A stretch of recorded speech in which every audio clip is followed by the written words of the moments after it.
Assalamualaikum warahmatullahi wabarakatuh. Kami dari kelompok Ompreng MBG akan mempresentasikan hasil analisis kami terkait karakteristik dari sistem terdistribusi pada dua contoh aplikasi yang kami pilih, yaitu aplikasi Spotify dan YouTube. Sebelumnya perkenalkan, nama saya Nikoma Ayusmaitri dengan NIM F1D02410084. Pertama, perlu kita ketahui apa itu sistem terdistribusi. Sistem terdistribusi adalah sekumpulan komputer yang saling terhubung dan bekerja sama melalui jaringan. Jadi maksudnya itu suatu layanan tidak dijalankan oleh satu komputer saja, tetapi dilakukan oleh banyak komputer yang saling membantu. Namun bagi pengguna tetap terlihat seperti satu sistem saja. Kemudian sistem terdistribusi itu memiliki 7 karakteristik.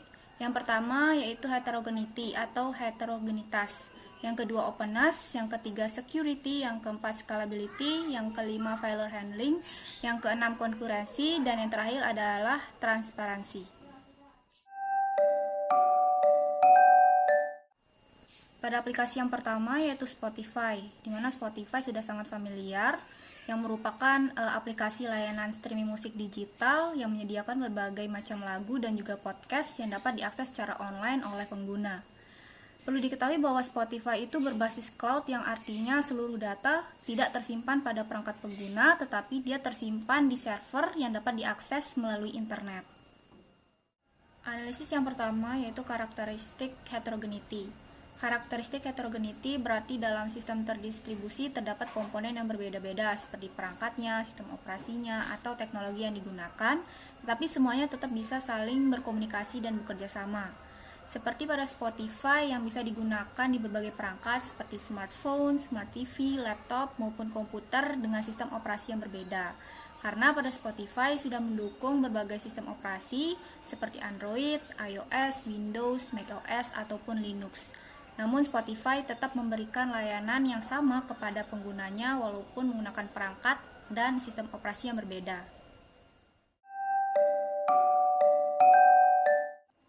Selanjutnya karakteristik yang kedua yaitu openness.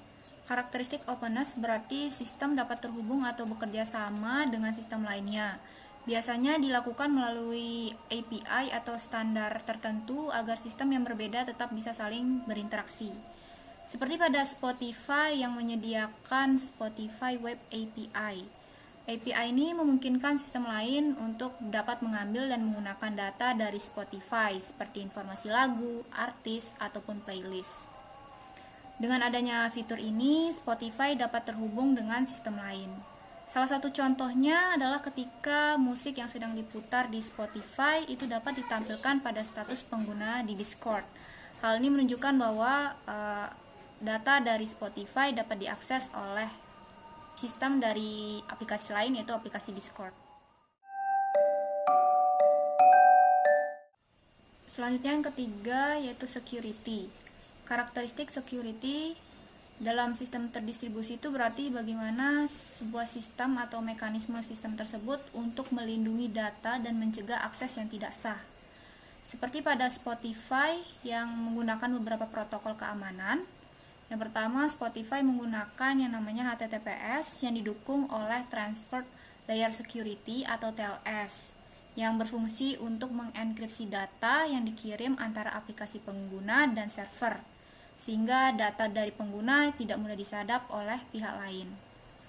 Kemudian Spotify juga menggunakan Auth 2.0 untuk proses autentikasi dan otorisasi sehingga pengguna dapat memberikan izin akses kepada aplikasi lain tanpa harus memberikan username dan passwordnya secara langsung.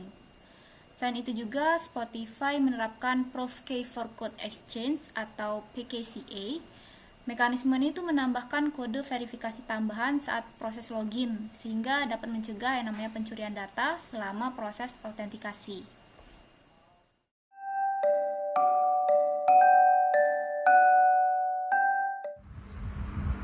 Assalamualaikum warahmatullahi wabarakatuh.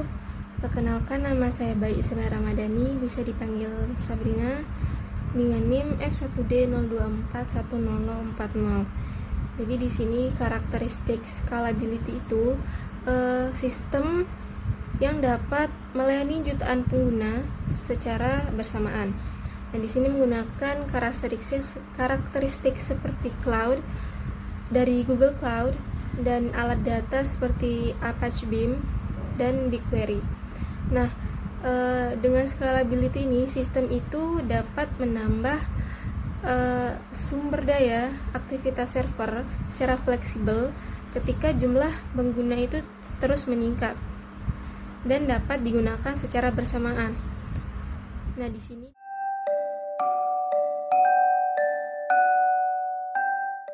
selanjutnya itu ada failure handling, yang dimana failure handling ini sistem yang menangani apabila ada sebagian komponen yang mengalami kegagalan, maka komponen lainnya itu tidak akan menghambat sistem tersebut atau tidak akan merusak sistem yang lain. Nah, di sini ada dua mekanisme failure handling. Yang pertama itu ada feature partitioning, yang dimana itu sistem nanti dibagi menjadi layanan kecil, sehingga apabila salah satu layanan itu mengalami kegagalan, maka layanan lain itu akan terus berjalan untuk menjalankan server tersebut. Nah, yang kedua itu ada circuit breaker. Nah, di sini pola ini tuh menangani kegagalan secara cepat agar tidak memengaruhi sistem secara keseluruhan. Nah, dimana itu dengan cara mereka langsung membatasi permintaan dari layanan tersebut sehingga tidak langsung berdampak besar kepada sistem tersebut.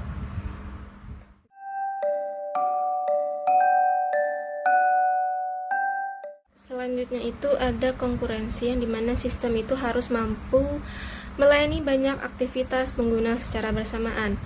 Nah, yang dimana ada event-driven processing yang menggunakan Apache Kafka untuk mengirim dan melayani atau memproses berbagai event dari layanan Spotify seperti mencari lagu, membuat playlist, dan sebagainya. Nah, yang kedua itu ada parallel processing yang melalui pipeline real-time seperti Apache Storm, sehingga banyak data dan aktivitas pengguna itu dapat diproses secara bersamaan.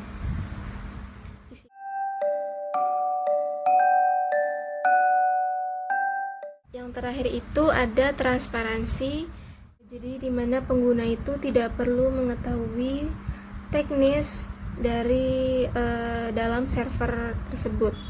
Nah, jadi semua proses rumit itu tidak diperlihatkan oleh sistem agar penggunaannya terlihat lebih mudah.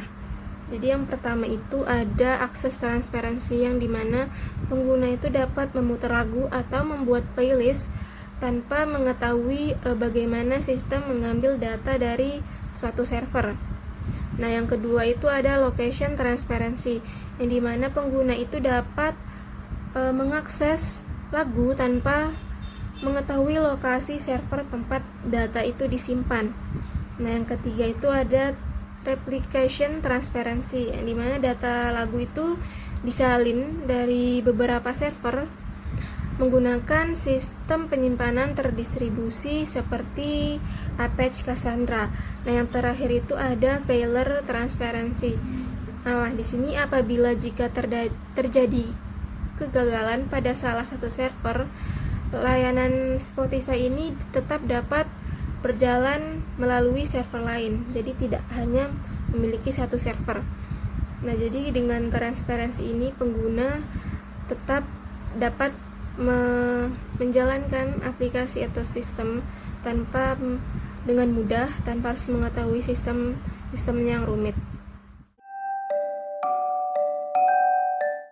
Baik, sebelumnya perkenalkan, nama saya Sabrina Salsabila dengan NIM F1D02410093.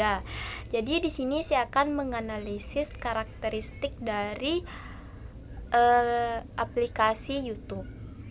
Nah, seperti yang kita ketahui, YouTube adalah platform berbagi video yang memungkinkan pengguna untuk mengunggah, menonton, atau membagikan video melalui internet.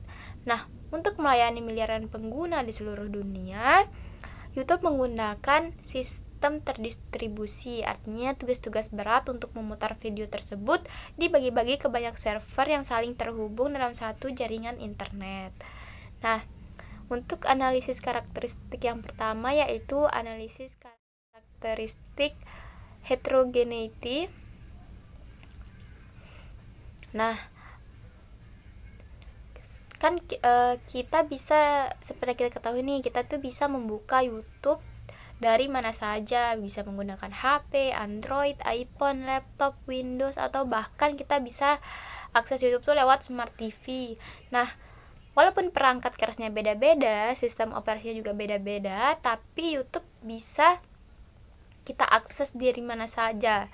Nah, YouTube ini dia tuh dirancang agar kita tuh semua itu tetap bisa memutar video yang sama dengan sangat lancar. Jadi sistem ini tuh dia tuh menyesuaikan diri dan seolah-olah memang dibuat khusus untuk perangkat manapun yang sedang kita gunakan. Selanjutnya yaitu ada analisis karakteristik openness, yaitu keterbukaan. Nah, pada YouTube keterbukaannya itu dibuktikan dengan adanya fitur API dan embed. Nah, pasti kita ini sering nih buka website atau artikel atau berita atau apa gitu. Nah, di tengah-tengahnya itu pasti ada dan nyantumin link video YouTube gitu. Nah, kalau kita tekan link video YouTube tuh pasti videonya langsung muncul kan, nggak perlu kita keluar dari website itu langsung masuk ke aplikasi YouTube. Nah, itu udah salah satu bentuk openness-nya. YouTube tuh sengaja membuka sistemnya agar para developer atau pembuat website itu tuh bisa dengan mudah menempelkan atau membagikan video YouTube tuh di platform mereka masing-masing. Terus selanjutnya yaitu ada karakteristik yang ketiga, yaitu security atau keamanan. Nah, seperti kita tahu kan YouTube ini banyak banget penggunanya, terus sifatnya juga terbuka, bisa diakses miliaran orang lewat internet. Nah, makanya YouTube itu punya security atau keamanan yang berlapis-lapis. Yang pertama itu mereka menggunakan HTTPS. Nah, ini tuh gunanya untuk menginskripsi atau mengacak jalur data dari HP kita menuju server, supaya tontonan atau data kita itu nggak gampang disadap sama hacker. Terus yang kedua yaitu mereka pakai autentikasi O2.0. Nah, kita pasti pernah nih kalau mau login YouTube pasti ada pilihan login with Google. Nah, ini sistem yang memungkinkan kita buat login aman tanpa harus membocorkan password asli kita ke aplikasi pihak ketiga. Nah, selanjutnya yaitu yang ketiga itu ada Content ID. Nah, karena di YouTube ini kan banyak sekali penggunanya yang menciptakan berbagai video, YouTube itu punya Content ID. Ini tuh semacam robot pintar yang otomatis untuk mendeteksi pelanggaran hak cipta. Jadi kalau misalnya tuh ada orang yang asal upload video atau lagu orang lain, nah sistem tuh bisa langsung tahu kalau ini tuh ilegal atau dia tuh nyuri plagiat karya orang. Nah, nanti dia tuh bakal diblokir sama sistemnya. Halo, saya Mutia Ayu Sapitri dengan NIM F1D02410127. Nah, saya akan melanjutkan penjelasan dari karakteristik YouTube. Selanjutnya yaitu ada scalability. Jadi, scalability merupakan kemampuan sistem untuk menangani peningkatan jumlah pengguna atau data tanpa menurunkan kinerja. Nah, YouTube kan memiliki jutaan bahkan miliaran pengguna yang ada di dunia ini. Oleh karena itu, YouTube memiliki banyak server yang tersebar di beberapa lokasi. Nah, jadi kalau jumlah penggunanya meningkat, sistem dapat menambah kapasitas dari server sehingga layanan tetap berjalan dengan lancar. Terus selanjutnya yaitu ada failure handling atau penanganan kegagalan. Nah, dalam sistem sebesar YouTube, terjadinya gangguan server sangat mungkin terjadi. Oleh sebab itu, untuk mengatasinya, YouTube menyimpan data atau video tidak hanya pada satu server, melainkan di beberapa server. Nah, jadi kalau salah satu servernya gangguan atau bermasalah, sistem dapat mengambil data dari server yang lain sehingga layanan tetap berjalan dan dapat digunakan. Terus selanjutnya ada concurrency, yaitu kemampuan sistem untuk melayani banyak aktivitas pengguna secara bersamaan. Di YouTube kan kita bisa ngupload video, komentar, dan nonton video secara bersamaan nih sama orang-orang di luar sana. Nah, itu tuh terjadi karena YouTube memiliki banyak server yang bekerja secara paralel. Terus selanjutnya ada transparansi. Jadi transparansi itu berarti pengguna tidak perlu tahu bagaimana sistem bekerja di balik layar. Maksudnya saat kita nonton YouTube, kita kan tidak tahu nih apa yang server lakukan di balik layar. Kita hanya menonton video yang kita putar tanpa mengetahui proses di dalam sistem seperti pemilihan server atau pengiriman data video.